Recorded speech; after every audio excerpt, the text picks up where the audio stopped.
오늘 본문 말씀에 보면 하나님께서 12개의 돌을 길갈에 세우게 하셨습니다.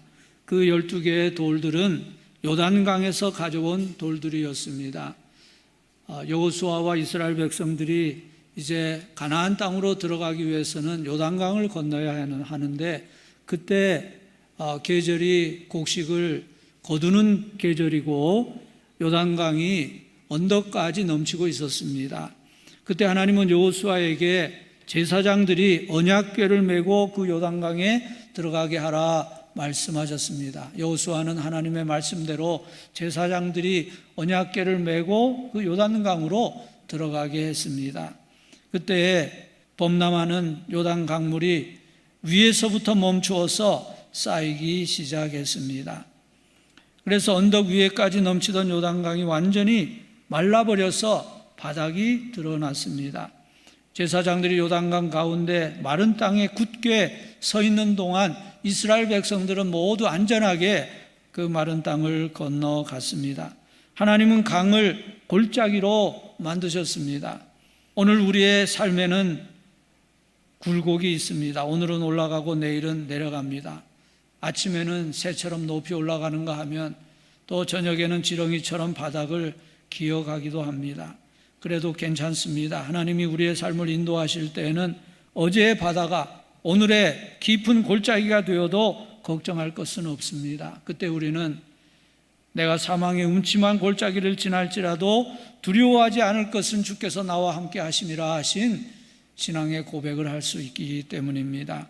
오늘 본문 여호수아서 4장 4절 5절에 보면 하나님은 여호수아에게 말씀하셨습니다. 이스라엘 자손 중에서 각 지파에 한 사람씩 12사람을 시켜서 요단강 가운데로 들어가서 너희 하나님 여호와의 궤 앞으로 가서, 이 말이 중요합니다. 너희 하나님 여호와의 궤 앞으로 가서 돌 한 개씩을 어깨에 메고 나오게 하라 말씀하셨습니다. 언약궤는 이스라엘 백성들에게 여호와 하나님의 임재를 상징하는 것입니다.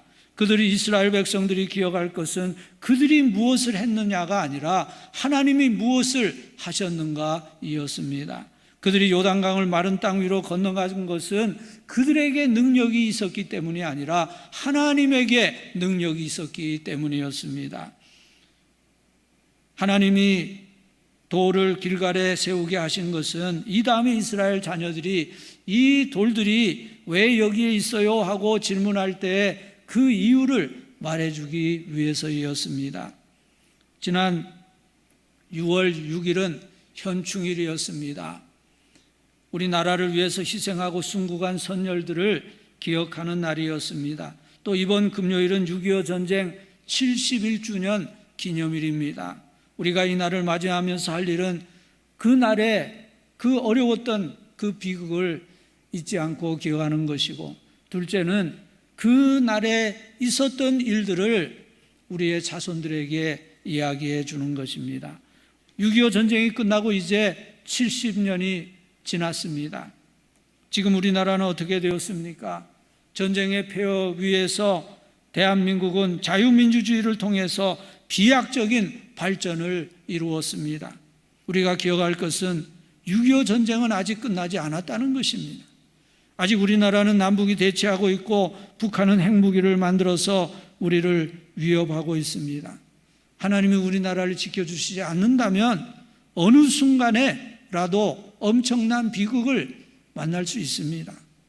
역사에서 교훈을 받지 못하는 나라는 망할 수밖에 없습니다. 우리는 자유민주주의를 지켜야 하고 신앙의 자유를 지켜야 합니다. 6.25 때 우리나라가 멸망일보 직전까지 갔을 때 성도들의 눈물의 기도와 함께 하나님께서 이 나라를 건져주신 것처럼 지금도 하나님이 지켜주셔야 이 나라가 세속주의에 의해 무너지지 않고 세계에 우뚝 서는 나라가 될 수 있을 것입니다. 지금 우리나라의 경제가 발전하면서 백성들의 마음이 하나님을 점점 멀리 떠나가고 있는 것이 너무나 걱정스럽습니다. 우리는 우리 자신의 성령 충만을 위해 기도해야 합니다. 우리는 한국교회의 영적 부흥을 위해 기도해야 합니다. 우리는 하나님께서 우리나라를 지켜주시도록 기도해야 합니다. 세속주의와 문란한 풍조가 이 민족을 망하게 하지 못하도록 기도해야 합니다. Freedom is not free. 자유는 공짜가 아닙니다.